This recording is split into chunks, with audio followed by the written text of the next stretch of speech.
It's serious. And silly, Serious. silly, but serious But silly. with Scott and Sheila. Woo-hoo-hoo. All right, Sheila. We have a Scott. really interesting guest this week. Um, Over the last 8 months, we've gotten a lot of information about Corona and COVID-19 from so-called experts. And today we actually have an expert. He is the associate professor in the McGill Department of Medicine, and he is also an attending physician at the Jewish General in the Division of Infectious Diseases. You've probably seen him on Daybreak, CBC, Global News. He's been all over the place talking about it, and now we have him here on Serious and What? Silly. So, Dr. Matthew Oughton, how are you? Thank you Welcome. so much for having me here. This is a real pleasure. Oh, thank you so much for spending some time with us today. We recognize, especially with Scotty's intro, that you are very busy. So we won't take too much of your time, but we really appreciate you being with us today. So I guess we'll start off with like the serious question. Would you be able to provide some clarity to our students, to our staff and our admin on what exactly is a virus and how does this one differentiate from previous viruses in the past, and what can we do to kind of contain possible spread? Okay, so Sorry, it's very general. It's yeah, heavy so loaded. maybe a good way to think of a virus is I'm going to compare it to a meme. Okay, so what's a meme? A meme is something that spreads because it spreads. Okay, and a virus is basically like that. It is this little infectious organism that is not alive in the same sense that you or I or a tree or moss or whatever is alive, but it has a set of nucleic acid codes, genes, built into it that help it propagate, that help it replicate itself and spread. So it's not really, what one professor I had a long time ago said, I wouldn't say that viruses are alive when they're outside of a cell, but once they infect a cell, that's really when they activate and really when they become alive. And what they do essentially is they're experts at taking over parts of a cell and co-opting them for their own purposes in order to produce more virus, which then spreads. And this is true of all viruses. There's all sorts of ways of categorizing them. You know, in the field of human health, obviously we focus mostly on viruses that can cause disease. You know, before COVID-19 came around, probably some of the more familiar viruses would be things like influenza, HIV, herpes virus, things like that, okay? And there were lots of coronaviruses around. There have been seasonal coronaviruses around. It's one of the groups of viruses that cause what we think of as the common cold, okay?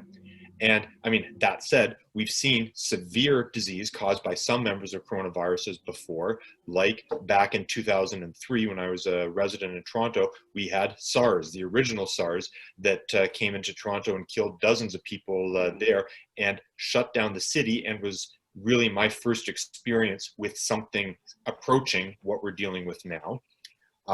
Then what else? And some of your students might have heard of MERS, a Middle East Respiratory Syndrome. This is the virus that really sort of came on our radar screen about 2013, 2014, and has an incredibly high death rate. About 1 person in 3 who gets infected with it will die from it, which thankfully is not what we're seeing with SARS-CoV-2, the virus that causes COVID-19. What else to tell you about? What were some of the other general parts of your question? Yeah, so I guess, how does this one differ from a general virus, or does it? Sure. So I guess one of the ways in which it differs is in order for a virus to become a real pandemic virus, something that can spread relatively quickly across all the countries of the world, which is what we've seen here, you have to have a virus that is quite contagious, right? Think of, by comparison, let's go to another virus a lot of your students probably heard about, Ebola, okay? Ebola is a horrible virus, right? The consequences of getting Ebola infection can be severe. There's a high fatality rate associated with it, but it's generally speaking not an easy virus to catch, okay? In fact, in many parts of the world, the reason why Ebola was transmitted had to do a lot with when people would get sick and die from it, there would be a lot of practices around the preparation of the body for a funeral.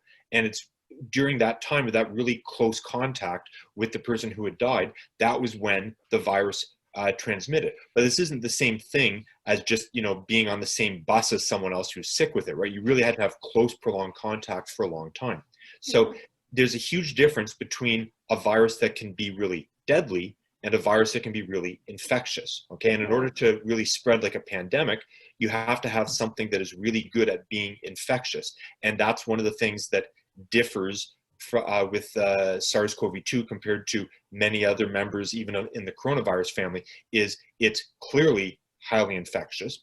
Another thing which really, I guess we've learned a lot about, and in fact really surprised us, was, take a step back for a second, in the practice of infectious diseases, when there's a new emerging pathogen, new emerging thing that causes a disease, at the onset, you don't have a lot of information. And yet, if it's spreading quickly, then you still have to sort of make your best assessment, your best guess, if you want to put it that way, based on the information you have from other things that are similar, and that gives you an idea as to how to assume that we'll probably act, right?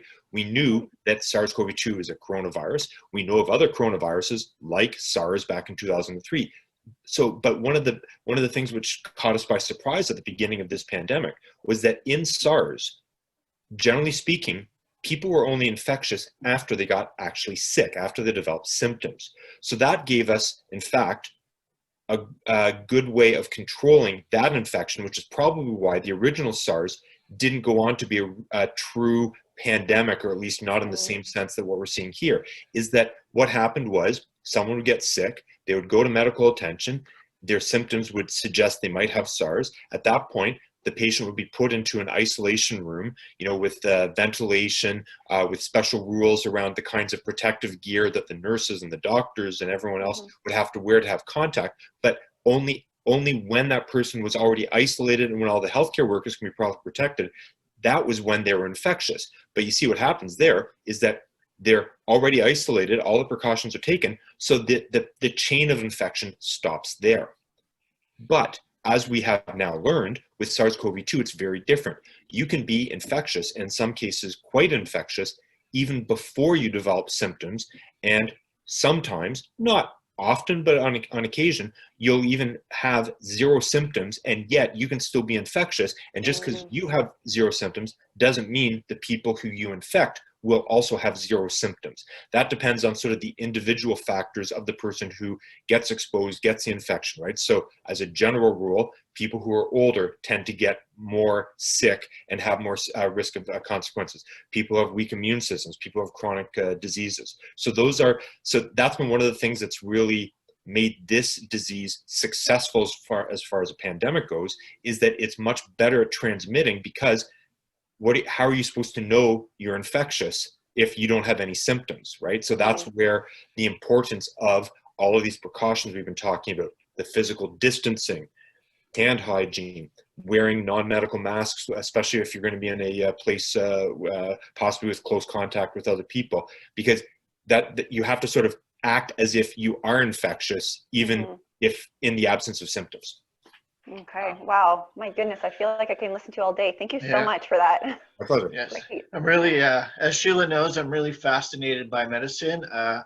We had another episode when we talked about what our profession would be if we weren't doing what we did. And I would definitely be a doctor, except for the fact that I'm just not smart enough, not dedicated enough, and I got like a 61 in Intro to Biology.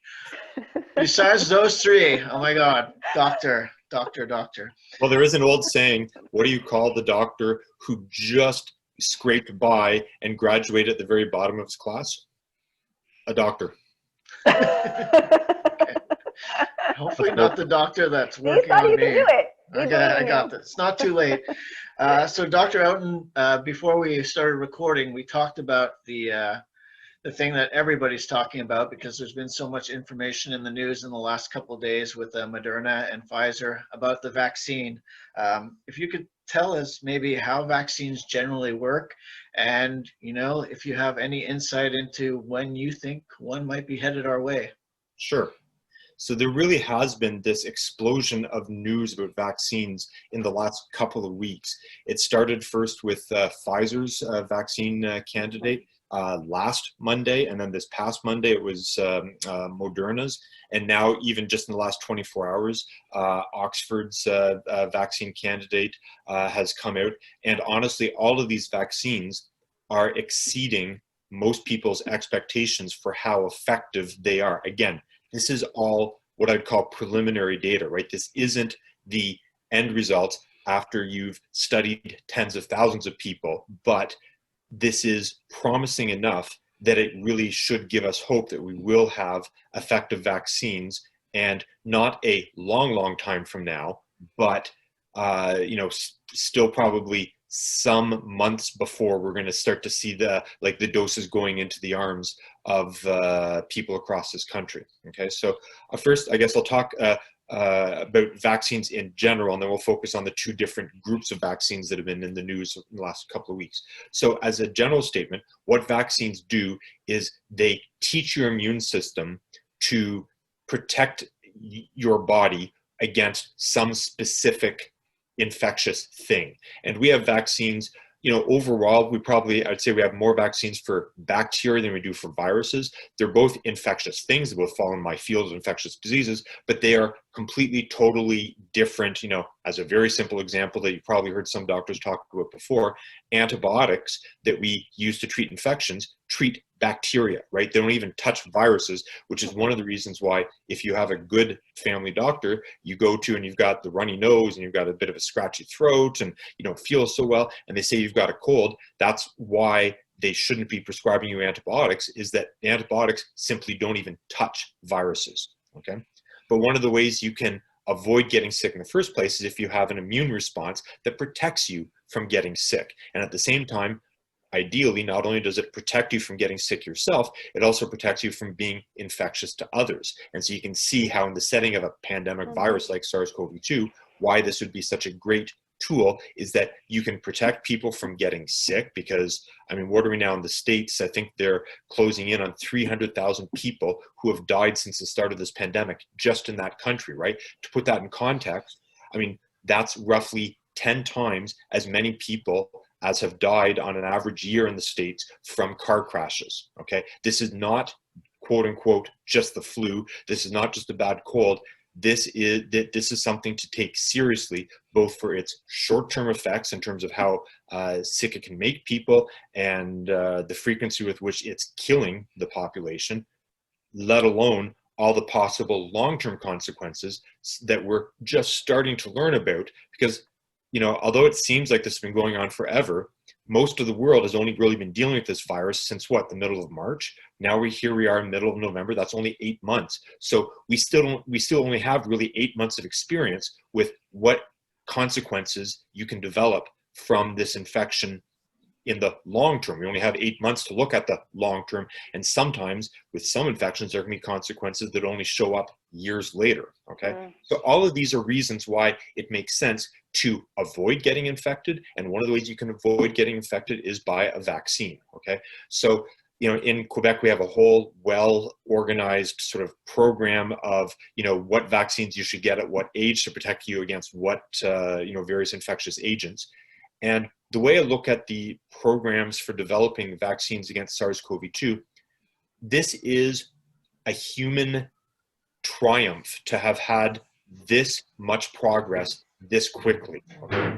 And the only two things that I can think of in recent memory that even come close to this kind of approach are the Human Genome Project, which required the collaboration of scientists around the world to finally map the entire sequence of DNA that makes people people. Okay, and if you go back decades before that, the space race, right, that culminated in America landing the first man on the moon back in 1967, that wasn't really a collaborative effort. That was a huge effort on the part of America, and of course they were in stiff competition with, at that time, the Soviet Socialist Republic. Okay, but those two groups were sort of racing, and an all hands on deck, let's do something that's never been done before. And this kind of program we're seeing now with these rapid development of many different vaccines, I'll emphasize that the vaccines that are in the news right now, the Pfizer vaccine, the Moderna vaccine, now the Oxford vaccine, these are using two different approaches to vaccinating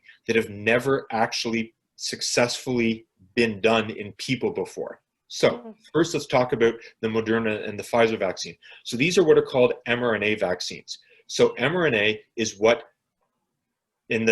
for any cell, you have some nucleic acid in the genome, some for anything that's the eukaryotes, like people, plants, animals, whatever. Then what's in that genome is DNA, and then a copy of the gene of interest gets made. That copy is called mRNA, and that's that mRNA copy that gets translated into proteins, and that's how cells function. Okay, what these mRNA vaccines do is they take the mRNA for some part of the virus. In this case, mostly it's the spike protein, which is one of the most sort of characteristic parts of coronaviruses in general. And by injecting that mRNA into your cells grab it and start producing that part of the virus. And then in that production, your immune system says, hey, wait a second, there's something weird here that shouldn't be here. And your immune system forms various responses that develop immunity. Okay, so cool things about that are that it's only a part of the virus. It's not the entire virus. So you can't get the infection from just mRNA. Okay, one of the big problems, though, is that mRNA, and I mean, I've worked with RNA of different types in the laboratory. RNA as a compound, RNA as a chemical, is incredibly sensitive. Okay, if you look at it funny, it will fall apart. Okay. And why this is important when it comes to vaccines, and perhaps one of the reasons why mRNA vaccines that have been researched for years and years and years have never become widespread in use, is that you have to keep this stuff frozen. And we're not just talking frozen, at the top of your fridge. We're talking, depending on, so the Pfizer candidate needs to be stored at minus 80 degrees. Okay, I used to live in Winnipeg. That's where I went to medical school. That's even colder than Winnipeg. Right? And most places don't have freezers that can handle that kind of temperature, right? Most freezers, I mean, I'm talking sort of the freezer that you'll find in hospitals and clinics and whatever else, will go down to maybe minus 20, okay? So in order to store this vaccine safely, you have to have a whole new, supply chain, or what we call like a cold chain, where you can store these vaccines safely until such time as they're used. Because once you thaw them out, just like if you take a steak to the freezer and thaw them out, once you thaw that steak, you're not supposed to put it back in and freeze it again, right? Same thing with this. Once you thaw it out, you have to use it within a set span of time. Now, the Moderna vaccine, this one that was announced last week, that's better, okay, in that it doesn't need minus 80, it needs minus 20. That's still challenging, okay, because there are some vaccines for in the regular use of vaccines that, sort of the vaccine programs that exist in Quebec and every other province. There's some vaccines that can handle fridge temperatures, okay? But this one still needs to have freezer, which, amongst other things you want to look at in the global perspective, right? Great. We have a relatively well-off country here in Canada. We have access to stable electricity in most parts of the country. We have access to freezers. We have access to all these things that are needed to be able to store these products safely, right? But think about some of the developing countries, right? They don't have a stable supply of electricity. How are you supposed to have freezers that can handle minus 20, let alone minus 80, right? So that's going to be one of the challenges for getting these kinds of vaccines to resource limited areas, okay? And even here in Canada, there's certainly, I'm thinking parts of far north First Nations reserves where sometimes those necessary fundamentals aren't there. And that's probably partly why we're talking about using the Canadian military that has expertise in all the different temperatures and climates and settings in this country. How the military is going to be able to help is all those logistics of getting the vaccines out to these places that are sort of limited access, so that you can actually get, at the end of the day, you can get the vaccine into those arms, okay? Now, finally, we have the new vaccine, the ones just hit the news in the last 24 hours from Oxford, okay? Very different approach. This is not an mRNA vaccine. What they've done here is taken an adenovirus, which is another virus in a totally different family, but it's still one of the viruses that we think of as one of the many causes of the common cold, okay? And these viruses are another group of, so these vaccines are another group of vaccines that have been researched for a long time. And when it comes to adenoviruses, there has been one successfully produced adenovirus vaccine before, but for animals, never for people, okay? One of the challenges is that there's lots of adenovirus circulating around every year during the wintertime. This is one of the things, like I said, that gives you common cold symptoms. And adenoviruses, if you're going to use those as a vector to pass on, in this case, it's going to be DNA, again, little chunks of nucleic acid that will once the virus infects your cells, that DNA gets injected into the cells, and then your body, again, starts to follow the commands of that DNA, produce some viral antigen, and then your body responds to it. So that's a cool idea. One of the major potential problems, because these adenoviruses or versions of them circulate around all the time, if you were recently exposed to some other adenovirus, you might have immunity to the same adenovirus that's being used as a vaccine, okay? And in general terms, older people tend to have been exposed to more adenoviruses and are more likely to already be somewhat immune to adenoviruses. And again, that's a great thing for the regular adenoviruses to be immune. Mm-hmm. That's not a great thing if you're using adenovirus as a vector for a vaccine, because if you mount an immune response before the vaccine has a chance to do its job, then in fact, you're not going to respond to the vaccine. So this was the big worry, was could these vaccines not work as well in older people because of that pre-existing immunity? But they've just, again, announced this is still preliminary data, right? This is even more preliminary than what we saw from Pfizer and Moderna. But at least in older people who are, like I said before, the group who are at one of the highest risks of getting severe disease, the early data is that they are responding well to this vaccine and mounting good immune responses on multiple different levels, so that we might be able to protect the most vulnerable in our society by using this vaccine. So this is a huge piece of good news. Again, we're not at the end of it, but it's promising that we'll be able to do this.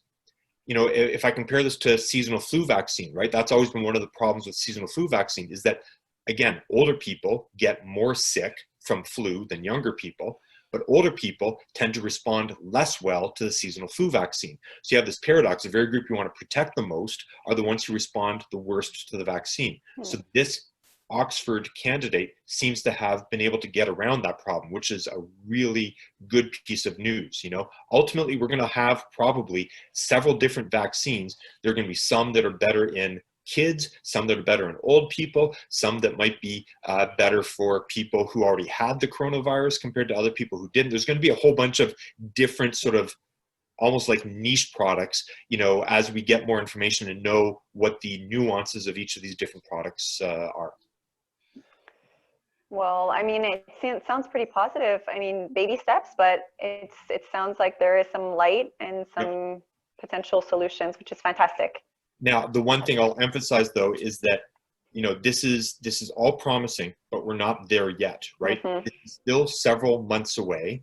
Mm-hmm. And from now until then, lots of bad stuff can happen. Lots of bad stuff is going to happen. So just because there's vaccines that are coming doesn't mean this is the time to relax, to slack off, to not do stuff, because from now until several months from now, when we start to get these vaccine doses actually rolled out, there are many paths that we can choose. Some of them are going to lead to lots of harm. Some of them can lead to less harm. And I think we should try to minimize the harm to our society, to our communities, as much as possible. Very cool. Yeah. It's very complicated, but very interesting. And it's amazing how much we've learned in 8 months Yep. and what's going on. But we're going to switch gears for a bit, Dr. Oughton. We have heard through the grapevine that you are a chef extraordinaire, on top of being a wonderful doctor. So I'm not sure if you're familiar with the show Chopped. I am not actually. Please tell me about it. Okay, so basically in Chop, they put like different ingredients in a basket, and then you open it up, and you got to kind of make something out of that basket. Cool. So these are not ingredients; they're more. What would you call them, Sheila? Restrictions. Sheila has some dietary restrictions that we're going to throw up, and we're going to play a game. It's called Serious and Silly with Scott and Sheila Chopped version. Chop, chop, chopped. All right, so Dr. Oughton, here is what you have to, here are your restrictions when making Sheila something delicious.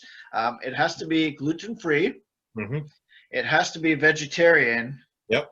And under no circumstances are you able to put avocados in there. Ah. I knew it, because you're vegetarian. You would think you can substitute with the avocado, but no avocado. Okay, so my suggestion then, so we have gluten-free and we have vegetarian, not necessarily vegan, okay? Yeah. And you don't have any issues with dairy or with casein, right? No, we're okay with both. Good. Okay, so probably then, I mean, the easy thing to do as a starter dish would just be, a salad, right? And I mean, the great thing about living in a city like Montreal, we have access to so many good, food suppliers. During this pandemic, interestingly, at times there were challenges just in getting into the grocery store and getting supply. But there's been also this explosion of different approaches, right? So there are places you can go and get these like big shipments of fresh veggies and fruits. There's Loofah, which is like a world leader in repurposing industrial space and growing food that's really high quality. Like there's so many good things with that I can't even begin to say. I just signed up recently with Good Food, and not only does Good Food do meal things, but also now they're starting to do groceries. We've got lots of options. So I would say that you would start with a salad, and there's a million different ways we can do a salad, but right these days I'm a big fan of baby spinach. Probably with like chopped walnuts, blue cheese, tomato, it's simple stuff like that. Then the main course would certainly be wild mushroom risotto, right? So it's all about so risotto is two different ways of doing it. First and foremost, you got to focus on the rice, okay? Don't bother with Uncle Ben's, with Minute Maid. Like it's got to be good quality rice. The best is something called carnaroli, okay? And you've got to go mostly to an Italian grocery store to be able to get the really, really good stuff. Then there's two ways of doing it. Now, if you've got the time, which is sometimes a problem in my job and what I do. So if I have the time, if it's on a weekend, then I'll do it the old school way, right? So you've got to get a big pot, heat it up, a little bit of olive oil, splash of wine, splash of sherry. You put in your carnaroli, and then what you've got to have is cups and cups and cups of broth. And then you pour in a cup of broth, stir, let it simmer for a few minutes, and slowly the carnaroli absorbs it, sucks it up, okay? Then you add another cup of broth and you stir it more. It takes a long time, and you've got to be sort of constantly watching it and stirring it. So if you've got the time, that is the classic way to do it. It's a lot of fun, and I guarantee you it produces like an absolutely top quality result. I've received 2 marriage proposals before I met my wife as a result of this recipe, so I know what I'm talking about. The new way of doing it, though, is with a pressure cooker, okay? So I've got an Instant Pot, which is an electric pressure cooker. And I'm so used to making risotto the old school way. And everyone told me, you've got to make risotto in this pressure cooker. But the thing is, it's totally the opposite. With the regular way, like I said, you've got to constantly be watching it, stirring it, adding a cup here, adding a cup there. Pressure cooker, it's all a question of faith. You put everything in, you close the lid, you hit the start button, and it just does its thing, and you walk away. And the first time I did it, I was really nervous. I was, like everyone told me that you got to do it this way, but it doesn't feel right. And I opened up the lid. The smell was the first thing to hit me. Okay, this is a good, promising sign. And then ultimately, it's all about the fork, right? You got to stick a fork in there and check it out. Perfect.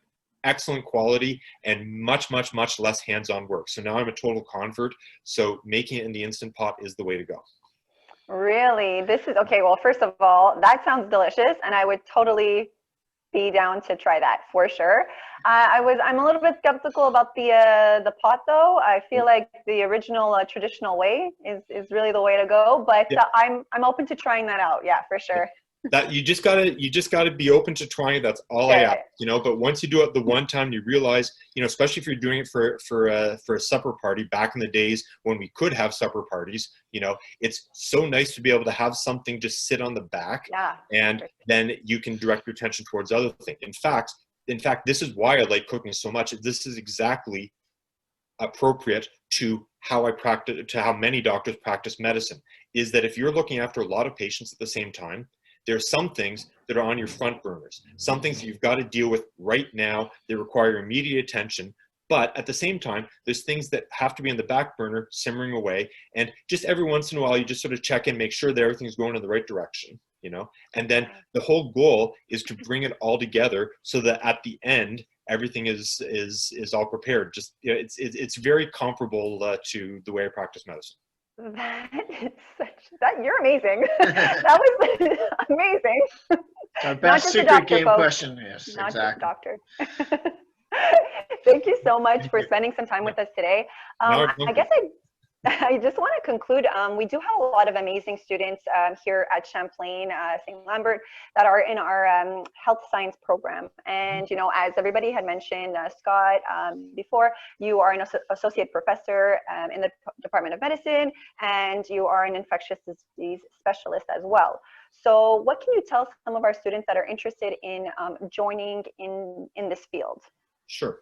So I'll outline sort of briefly what the course was that I need, or the course of things that I needed to do in order to get to where I am now. So I always knew, even before, well, since starting university, that I wanted to be a doctor in something, okay? And I always knew that bugs were cool, okay? I always knew that I wanted, you know, microbiology was really cool. So I focused on, I went to undergrad at Queen's in Kingston. They didn't have a microbiology program. They have this thing called life sciences, which encompasses microbiology and physiology and anatomy and cell biology and all sorts of different ologies.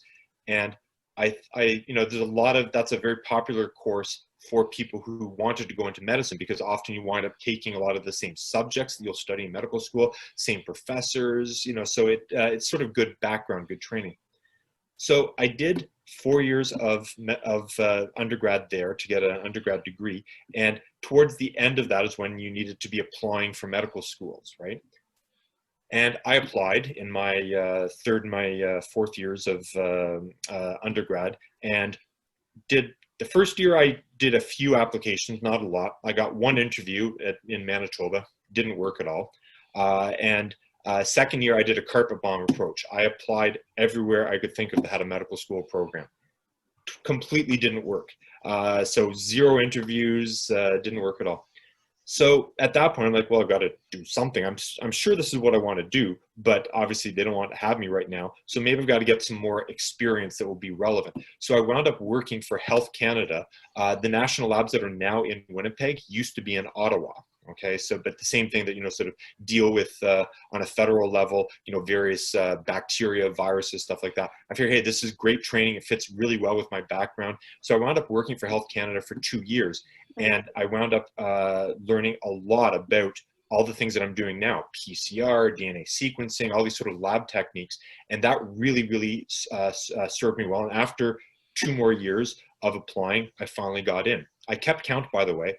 By the time that University of Manitoba accepted me, over those 3 years that I'd applied, I received 30 rejection letters, including my favorite from one university that actually rejected me twice in the same year. You know? So like, it's almost like with the second rejection, I was like, just in case you thought the first was a typo. No, it wasn't actually. You're really not in. But thankfully, one of my friends in Ottawa had a cottage, said that we should have a party to celebrate. And at his cottage with a bonfire, I brought all of my 30 rejection letters, and I passed them all out, and we all took turns burning them one at a time. It was very, very therapeutic. So anyways, so after the perseverance of getting there, so 4 years of medical school, then you automatically, in order to be a licensed practicing physician, you need to do some specialty afterwards, be it family medicine, which is usually a 2 or sometimes 3-year specialty, or something else. For me, for knowing I wanted to do infectious diseases, there's 2 ways you can do it. If you want to do infectious diseases in adults, then first you need a good training in general medical issues around adults. So that specialty is called internal medicine. So after 4 years of medical school, I did 3 years of internal medicine at University of Toronto. The other approach is, if you want to do this for children, then instead of doing internal medicine, which is medicine for adults, you do pediatrics, which is medicine for kids. So that's a 3-year training program. Then after that, there's a subspecialty of infectious diseases. And so having done internal medicine, I came here to McGill to do the subspecialty of adult infectious diseases. Again, if you did it the pediatrics route, then you would do a program in pediatric infectious diseases. And one of the cool things about this province is whether you do it through the English system, which in this province is McGill, or the Francophone system, Sherbrooke, Laval, University of Montreal, then in this province, and really unique to this province, is the idea of doing both infectious diseases and medical microbiology. So infectious diseases is how you make people who have infections get better. Medical microbiology is how do you identify and study those things that give people infectious diseases. Okay, so it's much more of a lab-based specialty. So in this province, there's a long and proud history of putting these 2 together. So most people who get trained in Quebec in this specialty wind up getting trained in both areas. Whereas in most of the rest of Canada and most of the rest of the world, there are 2 different groups of people altogether: infectious disease specialists, medical microbiology specialists, whereas here we're all sort of baked in, okay?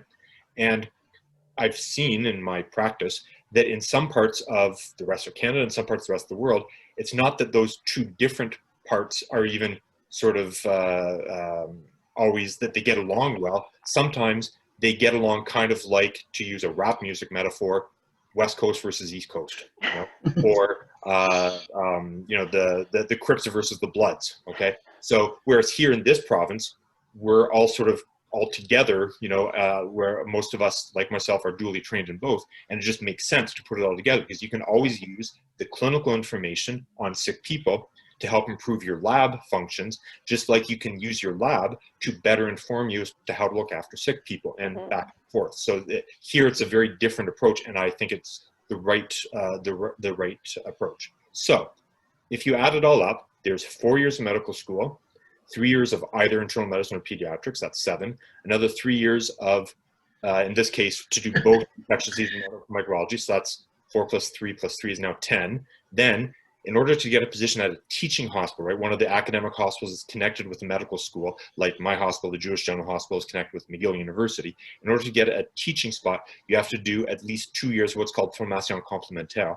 So I did 2 years in comparative bioinformatics. So how to use computers to study huge chunks of DNA to help you, for example, there's actually a whole field called reverse vaccinology. How can you study DNA to perhaps select better vaccine candidates that therefore can make for a better, more effective vaccine faster? Or what I've spent a lot of my career doing, how can you analyze DNA to select really good parts of that DNA that can help you build better diagnostic tests, you know, so that you can more quickly and more easily diagnose infections in people. So that's what I did a couple of years training on at the McGill University General Quebec Innovation Center on McGill campus. So that's another 2 years. So where do we? So medical. So that's 12 years then. Yeah. Plus I had that 2 years of work for Health Canada, which gave me really valuable experience in microbiology, particularly. So if you want to throw that into the mix, then we're at 14 years. Can I add that to my list of reasons I may not have go to medical school? I can't tell you how many times my parents would be like, "So are you a doctor yet?" I'm like, "Yes." After you graduate from medical school, you're a doctor. But just because you're a doctor doesn't mean you can do so much. You have to do all this extra training. So yes. But is this your dream job?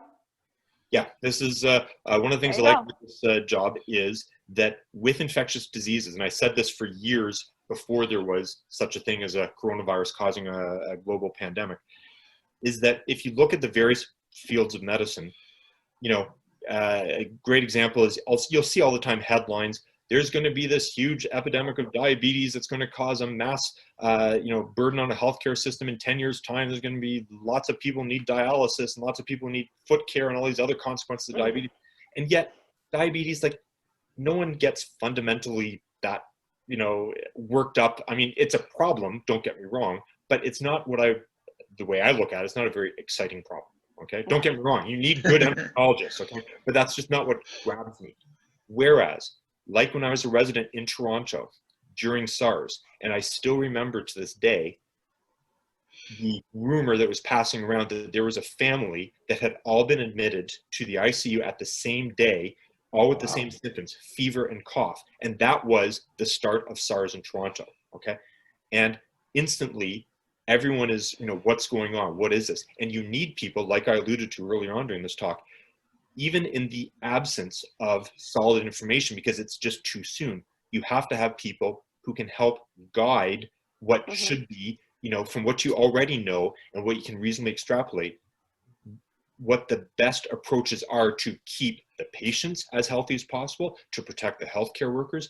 And I've done this now. I was, like I said, I was busy during in Toronto during SARS. Then when I first got on staff at the Jewish General Hospital, that was just before we had H1N1, pandemic influenza in 2009. And I was involved with the whole hospital response. How do you keep a hospital running during a pandemic so that we can still look after all of the patients that need looking after and keep our own healthcare workers safe and healthy so that they can continue to do that, right? Which has also been a big challenge during the pandemic, because you can't lose your healthcare workers or else your hospital falls apart, right? So this is what I find much more interesting. This is what I think grabs people a lot more, is this sort of, it comes out of nowhere, and you need someone who can sort of get a handle on things quickly, and then we slowly build the programs by which you will start to understand more specifically about this virus. And that's the kind of stuff that I love. So yes, this is my dream job. So students that are listening, it's not just 30 rejection letters, it's saving the world. So yes, exactly. Join the field. So I guess I just want to reiterate, just thank you so much for obviously taking the time with us today. You have brought a lot of clarity, and I feel like my scope of knowledge has expanded substantially just with our 20-minute conversation. So thank you very much for that. If for those of you guys that want to keep following us on our Champlain Saint-Lambert YouTube page with our serious and silly web series, you can follow us on Tuesdays and Thursdays. That's when we post. And I guess, Scott, would you like to say anything to the good doctor here? Yes, Dr. Oughton, thank you very much. I can't imagine how busy you are. And if we could think of those old yellow books like Viruses for Dummies, I feel like you explain things in a clear and concise way. Viruses for Dummies, I totally understood. So thank you for that, and thank you for shedding some information. My pleasure. It was a real pleasure to be on your show. And all I'd say for everyone who's watching is keep up the good work. This is hard. We've never had to face something like this. The last time that our country had to face anything close to this was 1917, 1918, right? I mean, there's not that many people around who are even alive back then. So this is something that you're going to tell your kids and your grandkids about. And as much as possible, keep yourselves healthy and safe, and keep those around you healthy and safe. We're going to get there. We are getting there. This is not a race. This is not even one marathon. The way I've compared this before, this is like one of those crazy people that do like the marathon a day for a month. That's what this is. This is an endurance thing, but we are getting there. We'll get on top of this. We'll get back to being able to, hang out and mix risotto together, Tam-tams, go out for poutine on the patio, all the good things in life. Thank you so much, sir. Have a great day. Thank you, Dr. Oughton.